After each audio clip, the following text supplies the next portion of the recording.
Morning, folks. Painless.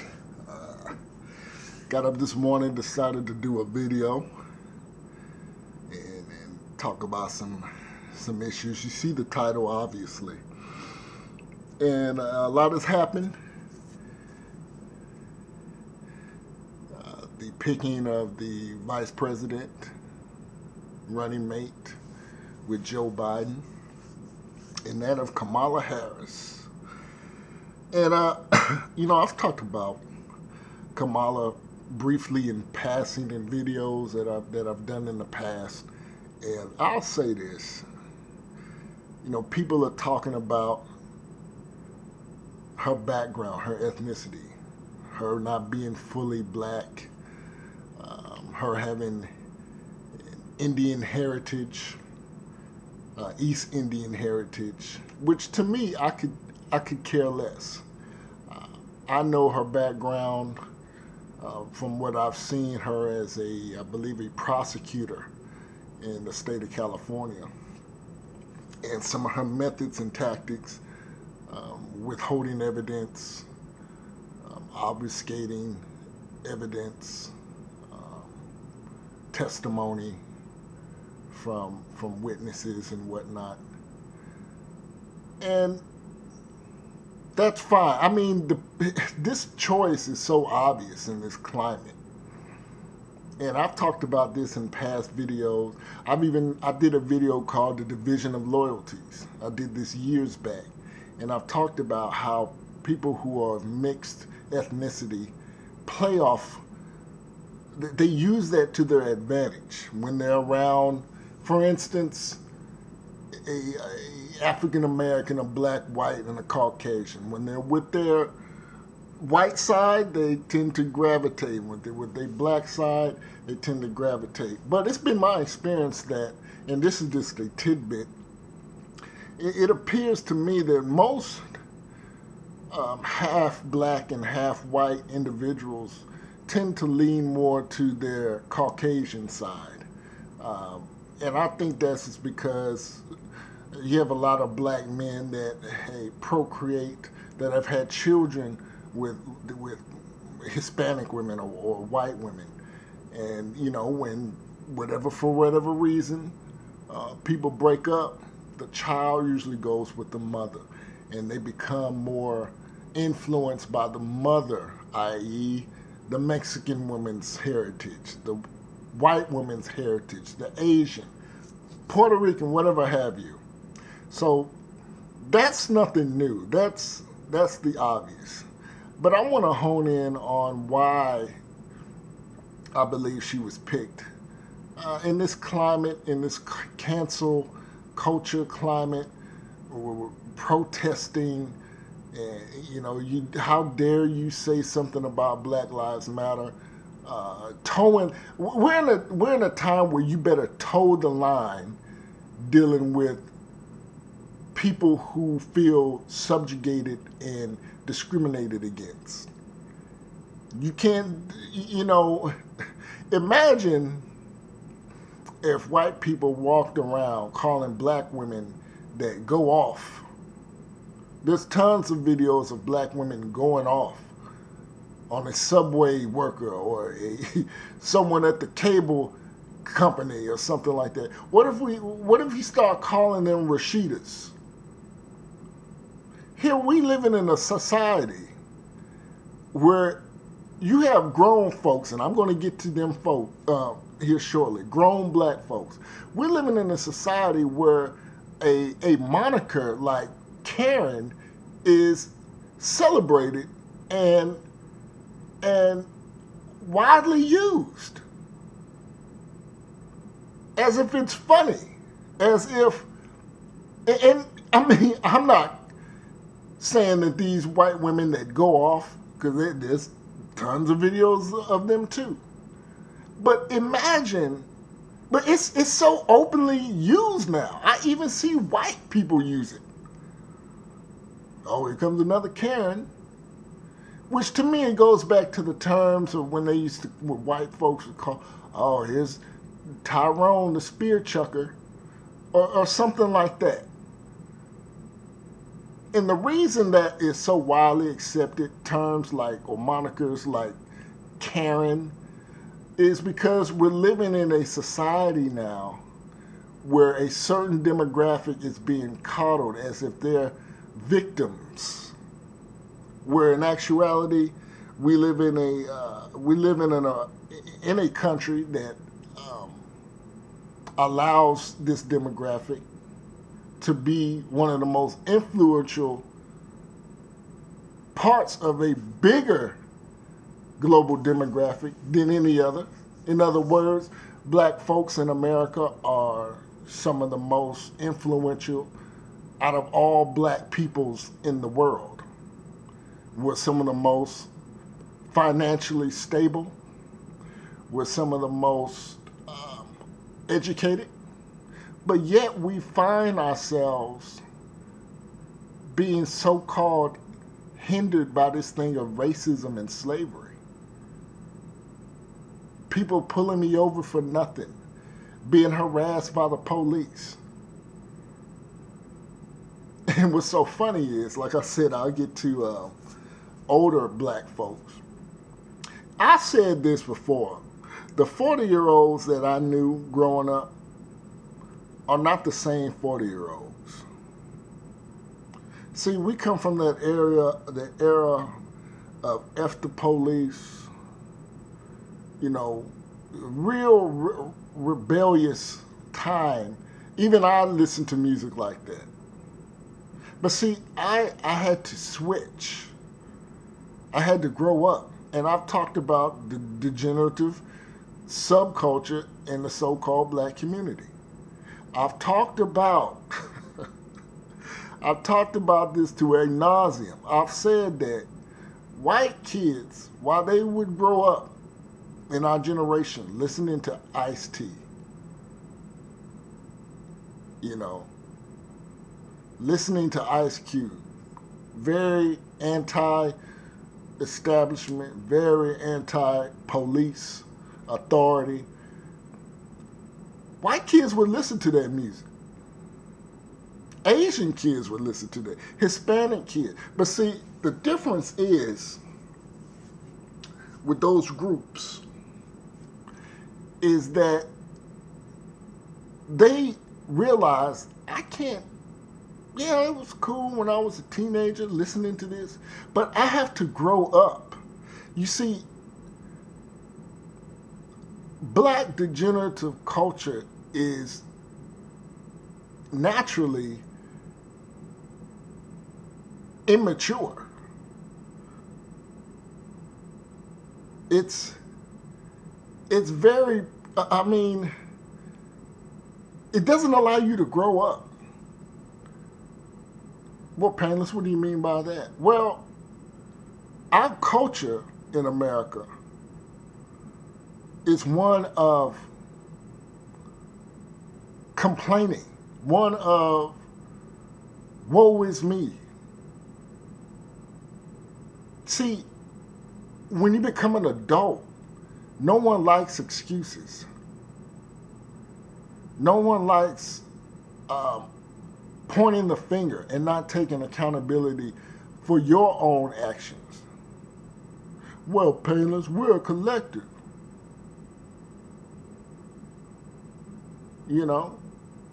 We in this together. No, we're not in this together. Black folks in America, we're not homogenous. I've talked about that you can have 3 black families on a block, and because we have no cultural norms other than you like smooth grooves, I got Smooth Grooves Volume 11, you got Smooth Grooves Volume 2, I've been looking for Volume 2, you've been looking for Volume 11, let's switch. And food. That's the only thing black folks really have in common. There's no cultural norms in the so-called black community in North America. There's none. So, I don't jive with the woe is me card. And because I'm black card, I don't do that. And I find myself, and folks, I've been doing these videos for at least 8 years. Some of you all have watched me for 8 years, and the older I'm getting, the more stone-hearted I'm becoming to my beliefs in this. When you become firm and staunch in your beliefs, you really have no time, zero tolerance for that type of babble. And I'm sick of that type of babble coming from black folks. And these same black folks that say, I just want Trump out. They say, see, it sounds like, that's real. And I've heard this from guys. This is real. You sound like a woman that wants out of a bad, toxic relationship. I don't care. I just want him out. I've had guys tell me that. I just want him out. And I'm like, what has Trump done to you? What has Trump really done to you? And it goes back to emotionalism. Oh, I don't like what he says. Now, me personally, I'm a vet. Many of you all know this. Trump has done great things for vets. And coincidentally, these guys that, good guys, I just think they're politically illiterate. Doesn't take away how good they are as friends and stuff like that, but they're politically illiterate. And these guys are vets too. And I said to myself, that Democrats don't really do anything for veterans. Well, anything's better. And then I had a brother tell me, because I told him I'm sitting this one out. I said I focus on local politics. Where I'm at, we were able to vote and things like that. And I said, or register rather, early. And I said, you know what, I'm focusing on local politics. Because if you look at politics, that's really where you establish a foundational base, and then you influence that and to send people up who are in the House and the Senate, and who ultimately will control who runs the country in terms of commander-in-chief. And I've said that us as black folks, we vote for the president like we're voting for the damn person. When the teacher leaves the room, who's going to take names? That's how we vote. We vote like it's a damn popularity contest. Who's going to be school president? Class president? Oh, I like his suit. I hear Negroes say, oh, he talks. Like when Obama, he talks. He can deliver a message. I'm going to vote for him. And I'm not going to get into Obama and what he didn't do for black folks that y'all expecting him to do. I'm not going to even entertain that. I spoke on that till I'm blue in the face. I'm not even going to go there. But, yeah. Now, these brothers and sisters that I talk to that say, I want Trump out. Just get him off me. Get him away from me. That type of mentality, these people are making six figures. These people are living very good during these trying times. Nice big house, 2 cars. In fact, some of their spouses are making 6 figures as well. So these people are pulling in during a time like this in upwards of $300,000 a year. But yet you're the victim of racism and white supremacy? Trump is that bad for you, and you pulling in, you and your wife are pulling in together $300,000 $175,000 together a year, and you're complaining. See, but see, this is how it goes.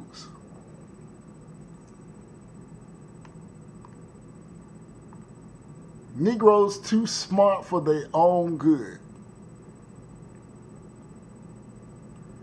while the ones down in East St. Louis who are living bad and in poverty-stricken communities, so-called communities, they don't even know what's going on. They don't even know the half.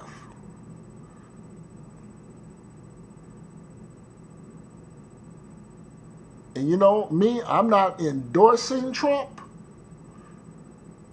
but I know for damn sure senile Biden and Kamala Harris are not the answer. If you looking for an answer, me, I can give a you know what who's in the White House. I could care less really who's in the White House. And there's a reason why black folks focus so much on who's in 1600 Pennsylvania Ave instead of worrying about their local politicians. You see, we have a very dependency on federal government as black folks. We don't really deal with local, which is government, but not federal government. And there's a reason for that. The federal government pretty much forced states to stop doing certain things to black folks in terms of societal. Like, you know, we can't have colored bathrooms anymore. Take it out. No more colored and white water fountains. The federal government forced states to stop doing that. So there's a tendency for us to lean on federal government for assistance and help.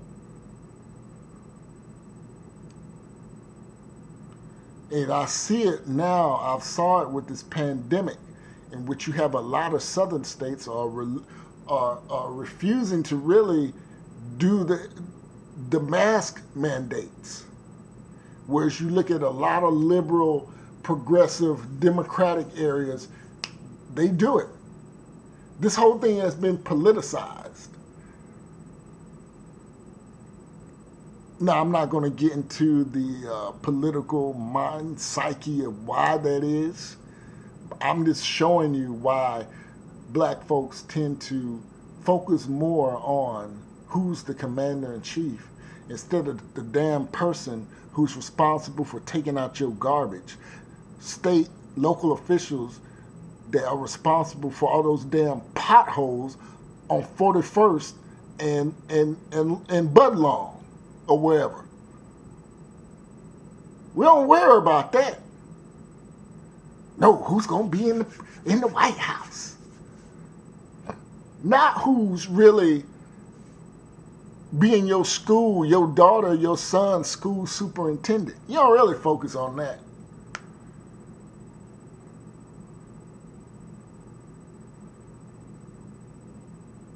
But yeah, like I said, getting back to, you know, the degenerative culture that we have in the so-called black community, them white kids, they used to listen, they grow up. See, we're still 45, 46 years old, trying to buy, I had a female tell me, and this chick is 49 years old. And this is why, you know, this off a side note, you know, women out here are so toxic, and I just don't even want to deal with them because they sound so ridiculous and immature. This woman's 49 years old talking about, I'm going to get, black female, I get all the latest Air Maxes. I'm like, my gosh, what? Yeah, I get all the latest Air Maxes.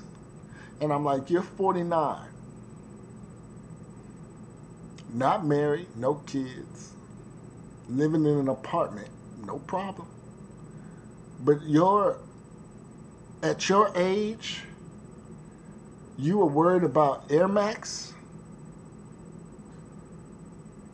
And it's a lot of vain women. Like, you vain for, like, you, nobody's checking for you. But you know what? That's another video. I'm not going to get into that with women. But yeah, you grow up.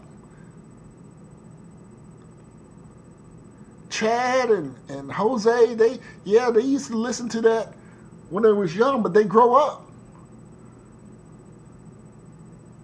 But by default, black subculture in America,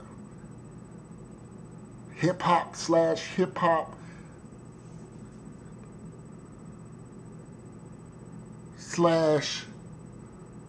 pointing a finger, it's not my fault, always blaming someone, that's immature.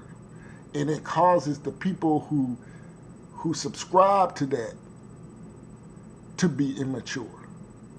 For a man, it's not manly to always point blame at someone. But we find millions of black men do that. And I believe that is a big problem of why you see black folks get in situations where other people don't really find themselves in. It's not about race. It's about how you conduct yourself. Now, if you have a victim mentality, then you're always going to feel victimized. I don't stud no cop when I'm rolling down the street.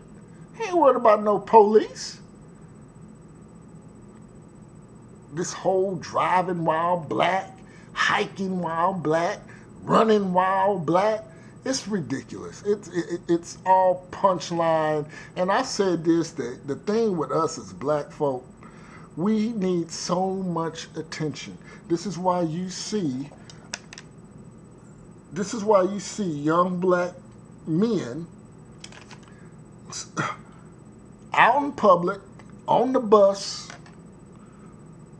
having the most loudest conversations with someone on speakerphone, or you see someone with the headphones on, rapping the lyrics loud, boopity bopping and down the street.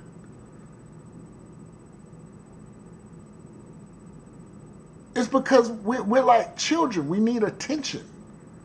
Look at me. Pay attention to me. And this is why I said, you see, with the clout chasing, the social clout chasing, you know, the ghetto babble. Ghetto babble is, what, Painless, what's ghetto? Ghetto babble is, you ever seen a Facebook post and someone will say, it's like, something along the lines like, I done all this and that, but ain't nobody perfect because only God can judge me. Or it's like, trust no BITCH or no NIGGA. If they wasn't riding with you then when you was low, don't let them ride with you now. Oh, ignorant ghetto babble. Self-induced, self-fulfilling, narcissistic ghetto babble. I hate that shit. I can't stand it.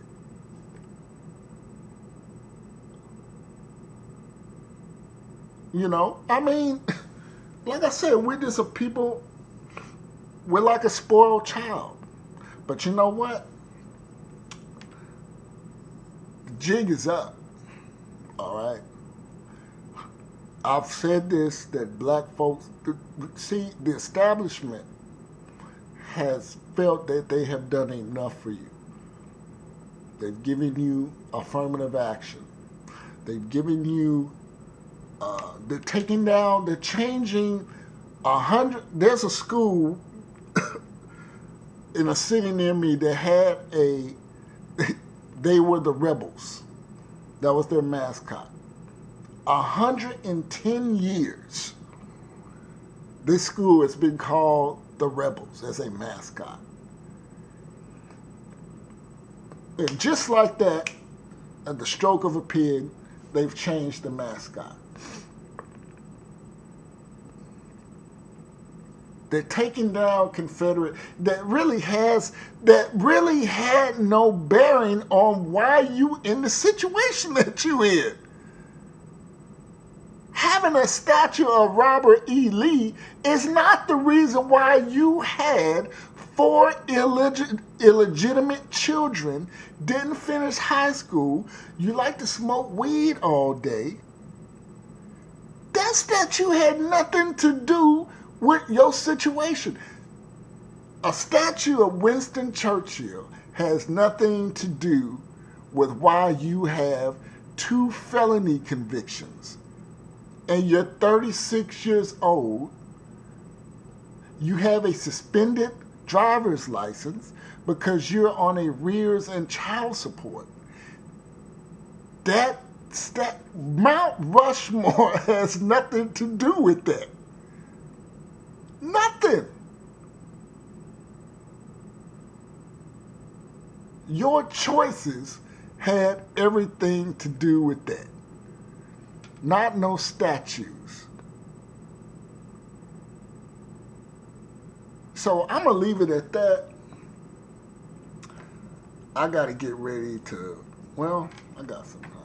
I got to get ready to log in for work here shortly. I'm going to chill, watch some more content. I'm going to do more content. But, yeah, Painless out.